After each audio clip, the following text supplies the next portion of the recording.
Give voice to that thing that you're afraid to talk about. And when you do that, the customer will listen to you. And it's not about just bashing those other solutions, because people, they have a sense for that. I mean, treat your customer like they're smart. And if you're just bad mouthing someone, they're going to say, okay, well, that's not really a good argument.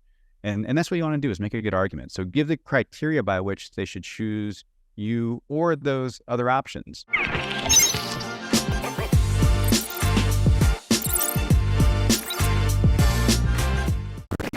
Hey everyone, this is Mark DeGrasse, the president of Digital Marketer, and this is the podcast that keeps you updated on everything you need to know when it comes to digital marketing, from the platforms you need to be focused on to the cutting-edge tactics and tools that are working today. Today our guest is Billy Broas, the messaging expert that has been helping Digital Marketer create a bunch of new content. He's also the founder of the 5 Lightbulbs and one of our newest faculty members here at Digital Marketer. So I thought we'd have you on today to kind of talk about your new role, your history in copywriting, and really help explain why the 5 Lightbulbs is so pivotal to what you're growing, and also the things that we're using at Digital Marketer to help grow our products as well. So welcome, Billy. Hey, Mark. Awesome to be here. Yeah, this is really cool. Ryan Dice is one of the people who got me into online marketing, got me out of my 9 to 5. We can go into that story if we want. So it's cool to have everything come full circle. It's kind of surreal to now be a faculty member. So very honored to be here.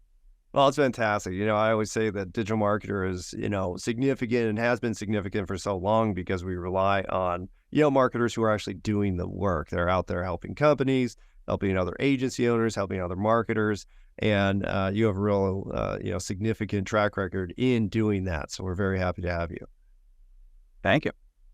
All right. So let's just get into it. Kind of how did you get into copywriting, and, with all the different kind of digital marketing, areas of expertise that you can actually specialize in, why did you choose copywriting as kind of your focus? Yeah, I was really trying to leave that job that I mentioned. I do not have the typical marketing background. I wasn't like a salesperson growing up or an entrepreneur. I was a science nerd. And so I had a great career. I was working in the clean energy industry. I was an engineering consultant. I've always had this entrepreneurial itch. I like the idea of starting new ventures. And after a number of years there, I just saw that I really wasn't going to, I felt trapped is how I felt. I felt trapped. And this was, again, like 2008 or so was when I started coming across Ryan's stuff. The 4-Hour Work Week was out by Tim Ferriss. I was like, oh my gosh, I can build this online business and have freedom and travel and all these things. So I learned copywriting really to be able to leave that job. So I was really big into beer brewing at the time, probably just because I had just left college and was just like, there was a lot of beer That's around. what you do. Right? So, yeah, I was like, I might as well make it then. It wasn't any cheaper once you start like building out all the equipment, but I geeked out on it. Like I do a lot of things, got really into the science of it, the art of it. And I love to teach. I really love to teach. I mean, I'm a faculty member with Digital Marketer, right? I love teaching no matter what it is. And so, but despite having, my undergrad was in science technology, and I got an MBA. So despite having this fancy business degree, those skills, while helpful in that career, really didn't translate over to selling a $47 beer brewing course over the internet. And I said, okay, well, what's going on here? Like, I'm a smart person. I'm a hard worker. I have the tools that I need. How do I figure this out? And that's when I came across copywriting. And I really loved that it's simple but powerful. It's simple in the sense that you can just rewrite a headline and completely change your results. And that really resonated with me. I get overwhelmed by all the technology out there. And it's more so that I get the sense that it's not a big needle mover. So when you say the right thing, there's what you say and how you say it, and then how you amplify it. And I know you guys talk a lot about that. Ryan talks a lot about that. Figuring out what to say, what your message is, and then amplifying it. And I saw a lot of people, like for my own business and businesses I was working with, amplifying something that was not the best. And so I took a step back and said, okay, well, let's really dial in the messaging. Let's really dial in the copywriting. Because once we get that right, we're saying the right thing, then we can go to the Facebook ads. Then we can start amplifying. Then we can start using all these different tools and tactics. So I describe myself as a T-shaped marketer where I have a broad skill set, but I go deep on the messaging and copywriting side of things, mainly because that's what I found to be the biggest needle mover. That's so smart. Well, I think that kind of reflects on your, science background, going through that experimental method and learning, just the different components that you can switch out to work and test and see. And I don't think there's anything more, fundamental in terms of marketing than the messaging. And then, what's funny is that it's usually the last thing that people think about. They think about the product, they might even think about the customer, but then they don't make that connection that, to get from one to the other or put the two together. If you don't have the message, then nothing else you do matters. Even if it's something as pivotal as like, okay, we're going to employ all this AI and we're going to do apps and we're going to use, new tech for analyzing, social listening through blah, blah, blah, blah, blah. And then you're like, no, this is the base of the pyramid, is the message and the copyright. If you have that, then you can build everything else and it'll feel cohesive. And I think that was brilliant that you kind of came to that conclusion that that's the fundamental part of marketing. And so I know that you have an entire framework around it, and that probably didn't happen overnight, I'm guessing. No, it's one of those things that the final step of it, the final iteration, when it turned into the framework, is called the 5 light bulbs. So when that finally emerged, that was iteration number, 19 or 20. So that's a lesson in itself, right? Is that, and because I see a lot of people, especially in our space, trying to come up with these frameworks and with a catchy name and everything. And to have a really good one, it takes time. It's this idea of you have to expand first before you contract or before you distill. And so I had to go into the weeds, into the complexity of it and everything to come up with something that was just really simple. But it's the type of simplicity that has depth to it. And so, we can unpack it here. I can go into the 5 light bulbs and walk people through it. Yeah, definitely. I didn't know it was the 20th iteration, but it makes sense because I think when you see a framework that can be explained really simply, but also that could be examined, because what you have, especially when we do our presentations and courses here at Digital Marketer, people ask questions. And I've always been shockingly disappointed when people, try to dive into somebody's framework and then they're like, oh yeah, that's just it because that's how it is. And there's no real background to it and there's no justification for it too much other than it's a necessary step to conclude the whatever framework getting done. But it really shows a lack of thought into it. So that's amazing. So yeah, let's dive into what are the 5 light bulbs. Sure. Yeah. So it really takes an extreme approach to putting yourself in your customer's shoes. That is so important, and that's something that's so easy for us to forget, that it's only their perspective that matters. And it's hard to do. It's hard to project our minds into those customers' shoes. So because of that, one of the reasons and that's one of the reasons why I created it the way that I did, and we're not going to show the visuals here, but if you go to 5lightbulbs.com, you will see them. I decided to create a whole world for it. So a universe, kind of like the Marvel universe. After going through a few illustrators, I found one who really got it. And so you'll see we have a world and we have characters. We have a bear. We have an owl. So for one, that helps you put yourself in your customer's shoes so you can see the story unfolding. It's kind of like a storybook. It also makes it easier to remember too, which is something I struggle with. I have a really bad memory. But I learned this from, there's a great book called Moonwalking with Einstein. I don't know if you've read that one, Mark, but it's about these memory champions. These people who can remember like 300 people's names, just like after learning them once, and then they see them and they recall them. The way they do it is really interesting. They create what they call a memory palace. So let's say they're trying to remember 200 items that they need to pick up at the grocery store as their challenge.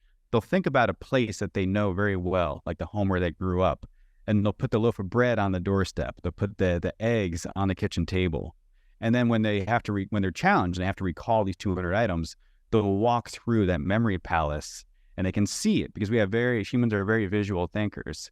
And so they'll see the bread on the front porch and the eggs on the table, right? And so they're just naming them. And if you do this yourself, you use this technique, again, it's outlined in this book, Moonwalking with Einstein, again, a very visual title right there, then you can really improve your memory. So I read that and I said, oh man, why don't we create a framework around that? Why don't I use this for the 5 light bulbs?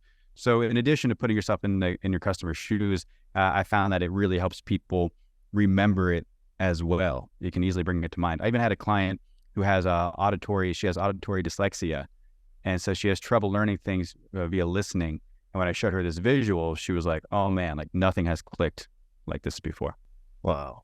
No, that's incredible. Yeah, I'm very bad at memory too. So I'm like, oh my gosh, I need to read that book. That'll really help, especially because, I talk to a lot of people and I have my own kind of mechanism for sort of remembering, but That sounds way better. So I'm going to try that out. Yeah, it's cool. Yeah, so there's a lot of, I won't go into all the details, but outside of the 5 light bulbs, there's a lot of little details and symbolic items in this world. But let's start with the light bulb. So light bulb 1 represents the customer's status quo. So you can think about the character that we use in this is a bear, and he's on one side of the bridge. So we have this bridge that crosses a chasm. The bear's on, people are probably familiar with that metaphor. I know you guys use that. Ryan uses that. So the bear is on this one side of the bridge, and the light bulb, you can picture it hovering over his head, and that represents where he is now. And so the 5 light bulbs are categories of messaging. So light, and this is one of the reasons for light bulbs of all things, symbolically, light has been closely associated with speech, with words. And so you might think about walking into a dark room and you flick on the light, and now what can you do? You can name the objects in the room. You can say chair, you can say desk, you can say computer. So when you think about the 5 light bulbs, it's really important to not just write down answers on a worksheet, but to actually give voice to them in your marketing copy. So that's one of the reasons for the light bulb. So with light bulb 1, it's not enough, like a lot of people do, to just write down facts about your customer and their problem and everything. You want to ask the question, are the words on the page? And so you go to a lot of websites and the words are not on the page. It's just me, I. We've been in business for 30 years. We've won these awards. Where the word that should be on the page over and over again is the word you. Because again, the customer is asking, what's in it for me? How can this help me? So that's light bulb 1. That's a box that you want to check. You want to ask the question, am I turning on light bulb 1? Are the words on the page? Oh, that's fantastic. Well, and I think that's, if people stop at light bulb 1, they'll still have better copy most of the time than what you described, which is, you were saying about the brand, but in terms of products, it's the same thing where it's feature, built out of this mega material, and they don't tend to focus on the solution, which is really what people are looking for. They're not looking for a product. They're looking for a solution to a problem. Exactly. Yeah. And I've studied a lot of the old copywriters, and there's this great saying that if you can describe the problem as well as or even better than the customer can, they'll naturally assume that you have the solution. And nothing sums up light bulb 1 better than that. Love it. So now we know where they are. Where can they go to? Yes. And so then you have to ask yourself, okay, well, am I the only game in town? Am I the only potential solution for them? And of course, the answer is no, right? There are other options that these customers are considering. And it would be a mistake to not give voice to those other options. Again, light, speech, words, you want to give voice to these things. And so it might be a little bit scary because you don't want to name your competitors or these other solutions. We kind of want to plug our ears and cover our eyes. But we know intuitively and that it's better to speak to these things and to face it head on, right? Because if they're thinking it, then you might as well say it. I like this quote. I think it's George Bernard Shaw says, if you have a skeleton in the closet, you might as well take him out and make him dance. Yeah, that's great. Give voice to that thing that you're afraid to talk about. And when you do that, the customer will listen to you. And it's not about just bashing those other solutions, because people, they have a sense for that. I mean, treat your customer like they're smart. And if you're just bad-mouthing someone, they're going to say, okay, well, that's not really a good argument.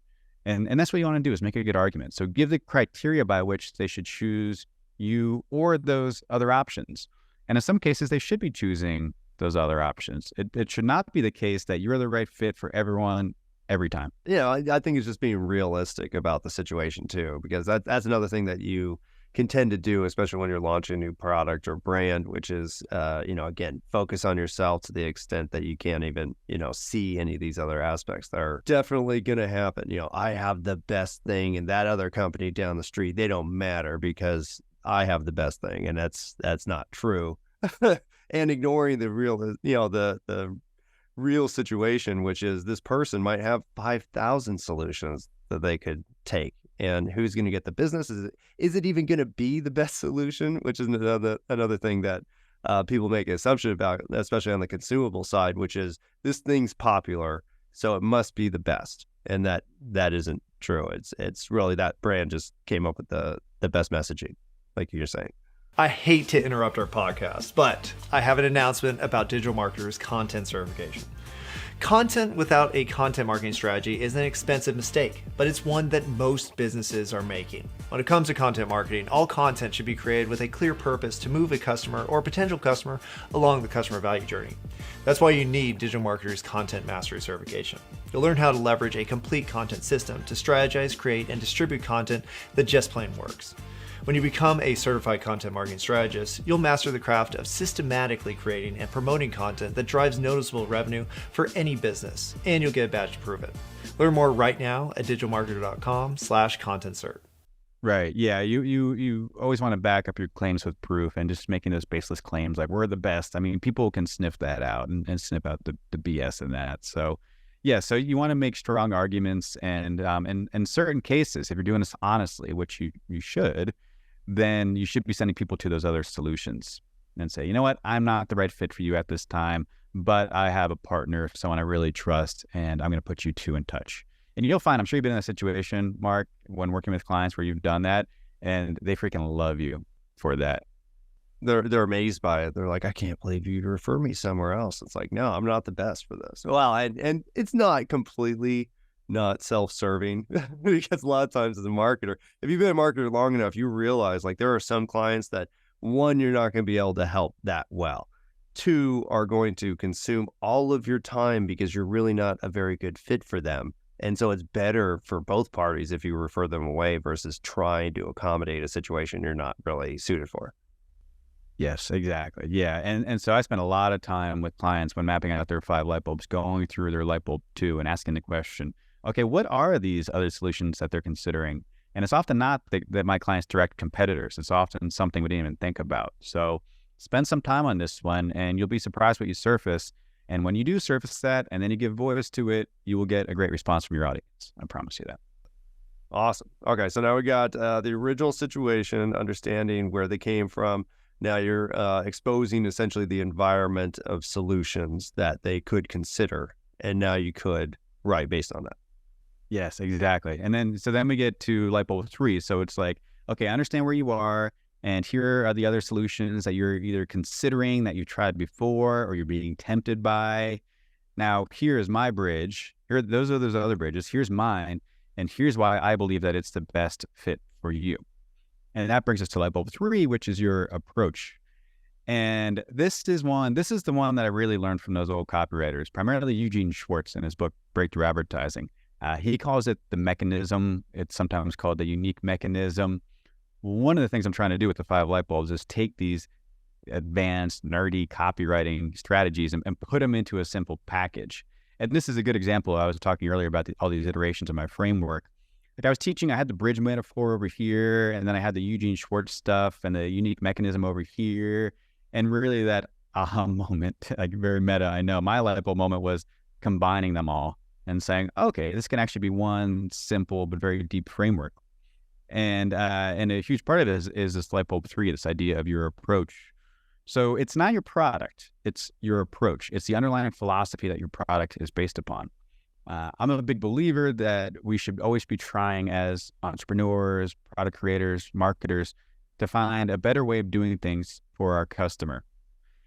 And that's what light bulb 3 really represents.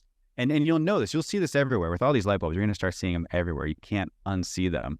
But light bulb 3, it's across all different product categories. So in the online course space, or like the author speaker space, this might be your formula, it might be your blueprint, it might be your methodology, your signature system.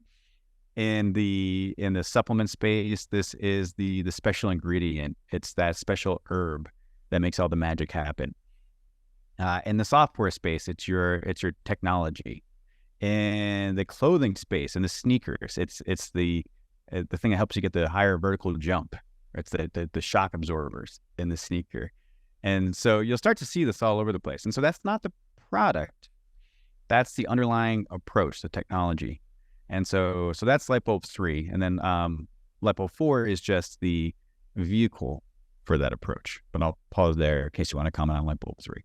Oh, no. Well, I love light bulb 3. And I think it really goes back to the kind of universe that you talked about building. You know, you say Marvel, but I'm a big fan of sci-fi space operas is what they're called. And they're basically where a universe is built out. And in that environment, there's usually some pivotal pieces of technology, and those pieces of technology are then expanded throughout the universe, and they kind of drive as the base of everything that's going on. So you can see it in like the Alien franchise, where you see, everybody has the sleep pods, and that's the ability to sleep through, space so you can travel further and not, die of old age, is pivotal to that in that universe. And so it has to be used everywhere. And so I think just, as you were saying, it's the underlying, the pinning of how everything progresses in space operas. That's exactly what happens. So I was like, oh, that applies. I love that. That's so consistent. And now you can have multiple products that you use the same or similar messaging for, and you can expand your brand faster because you're not having to rethink every single launch. You have that underpinning, which is fantastic and efficient. Yeah, and that sci-fi example is great, and the sleep pods, because that spaceship is a vehicle for the sleep pod, just like Lightbulb 4 is a vehicle for your Lightbulb 3. So you're right, when you dial in this Lightbulb 3, it's a one-to-many relationship. So you really see this in the info space or in the thought leader space, where a thought leader will have their underlying methodology or approach, and then you'll see that they will have a book based upon it. They'll have an online course based upon it. They'll do consulting around it, speaking around it. So Lightbulb 3 is even, I know we think like product first, but Lightbulb 3 is even more powerful than your Lightbulb 4 in my experience. Completely agree. So then we get to that Lightbulb 4, which is the most boilerplate one. This is your product. We call it your offer in the 5 Lightbulbs framework because a lot of transactions happen in the economy throughout the year that are not just based upon the product, but based upon the offer. So a lot of people buy things for the discount that's given, or for the bonus that's given, or for the pricing terms that's given. So the offer includes all those things. And one of the things I've heard about the 5 Lightbulbs is that people say, well, this gives me more things to talk about because I was just talking about my offer. We call it getting stuck in, it's normal, right? Because that's the thing that we're closest to. And so we call it getting stuck in the Lightbulb 4 silo, where all your language is just around the offer, the features, the benefits, the company. So this is where the spotlight is on you finally. And this is where you do want to talk about your experience, the awards that you won and all of that. It's not that there's no place for that. It's just that this is just 20% of the whole framework, this Lightbulb 4. So that's Lightbulb 4. It represents your offer, and it's the vehicle for your approach, your Lightbulb 3. Oh, that's fantastic. Well, I think I love how you preface it with like, you have to build up to that. It's not Lightbulb 1, which is where it's usually placed by most businesses and even marketers. It's like, well, let's just sell. Well, what matters is selling right now. And I think using this approach and really where you put the offer, in terms of the hierarchy makes the path makes a lot of sense, because it prioritizes things that really matter more and are more, will actually enable more consistency with an entire brand than just saying, here's the offer. Because I've seen that before with a brand where I'm like, man, that offer, that campaign was fantastic. And then you look at everything else that they're about and you're like, what happened? Where am I? Like, where's the cool stuff? So I think that, using it as the fourth is brilliant. Yeah, and you do need it. I mean, you need to have that. A lot of people make the other mistake where they do a great job with the other light bulbs, but then usually because they're hesitant or they have a fear of selling, they leave out the Lightbulb 4. They leave out the CTA, the call to action. But it's this idea that good marketing makes selling easier or even unnecessary. If you think about a Lightbulb 4 as the selling light bulb, if you get all the other ones right, then that becomes much easier. Yeah. Well, you basically prepped the person to say yes. And that's what you want. So it's not, hey, I understand your problem. I know where you came from. I understand the options. And now we have the solution based on all these other things and these principles that we set up before. So I think the placement's amazing. Exactly. Yeah. And you get much better customers and higher LTV, lower refunds, the whole thing by doing it this way. Love it. All right. So we're almost across the bridge. What's number 5? Yes. So Lightbulb 5 is the other side of the bridge. We call this the new life. This is where the birds are chirping and the sun is shining.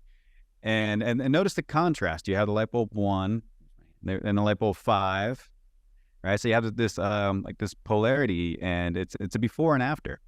And so you want to paint that picture of both the Lightbulb 1 side, not in a manipulative sort of way, but kind of like a doctor would do it. Like, hey, here is the current situation. Let's not ignore this. Let's give voice to it. and then paint the other side of the bridge, light bulb 5 side of the bridge.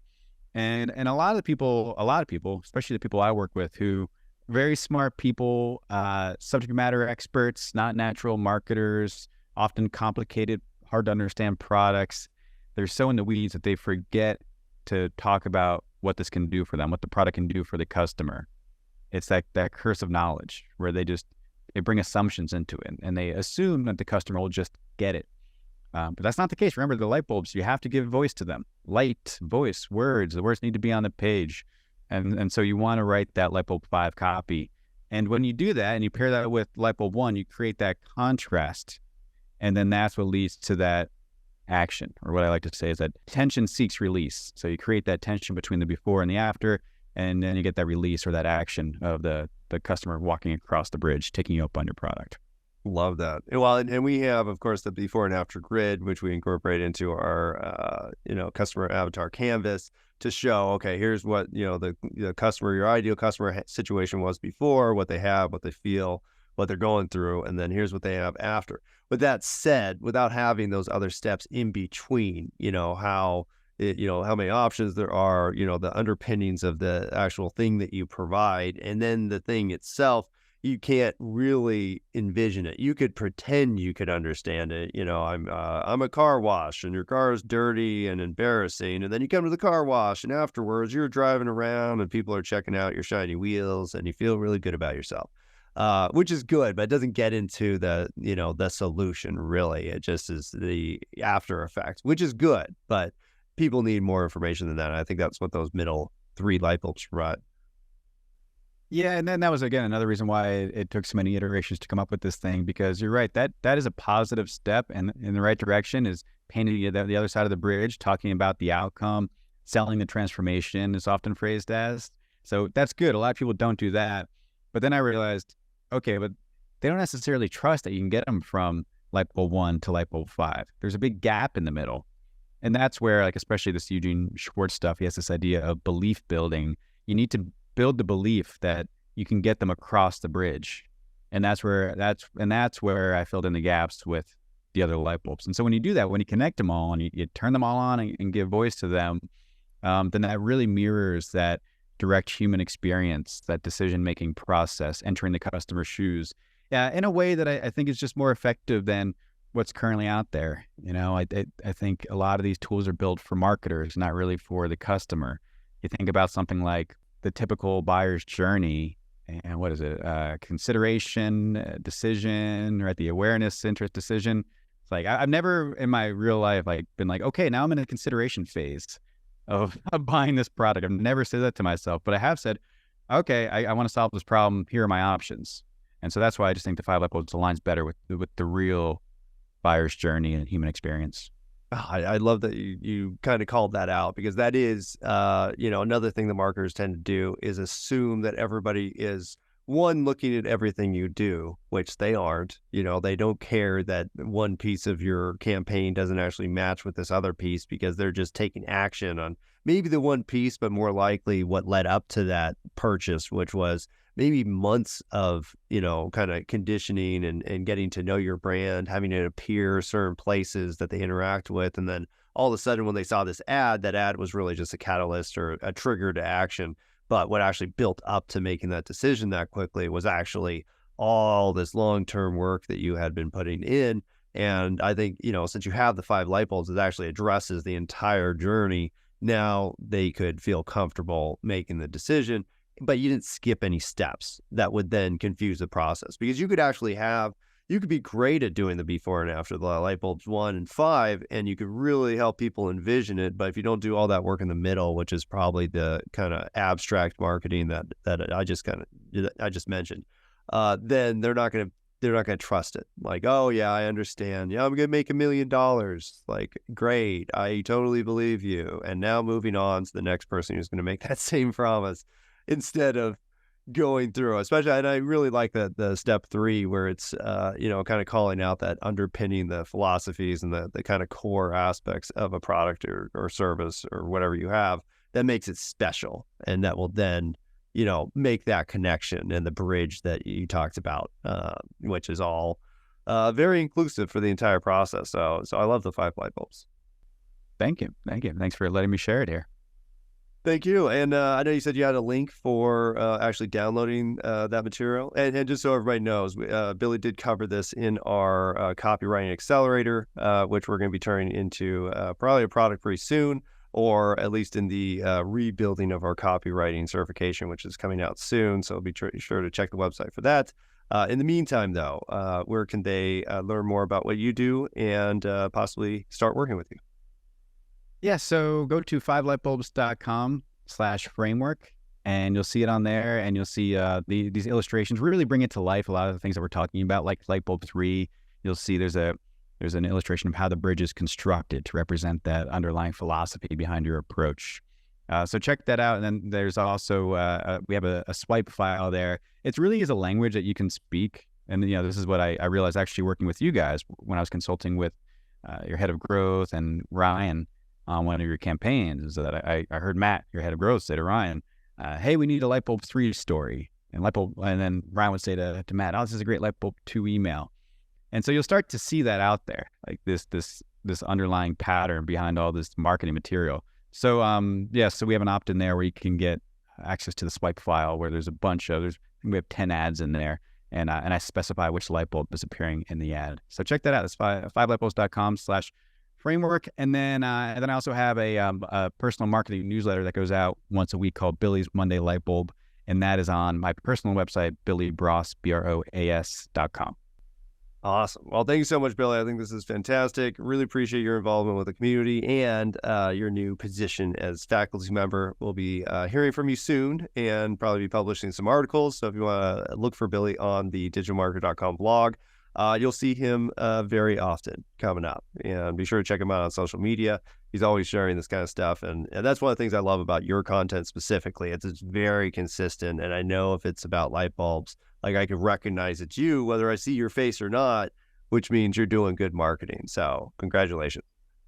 Thank you. Yeah, light bulbs are cliche, but hey, things are cliche for a reason. They work. They work. People know what they mean, and there's nothing wrong with that. So thank you so much, Billy. And thank you so much for listening. Be sure to hit that follow button so you get notified when all of our new episodes release. Please share this with that friend who's clueless about digital marketing. And don't forget to visit digitalmarketer.com where you can access all of our courses, certifications, and training programs. Thanks again, everyone, and we'll see you next time.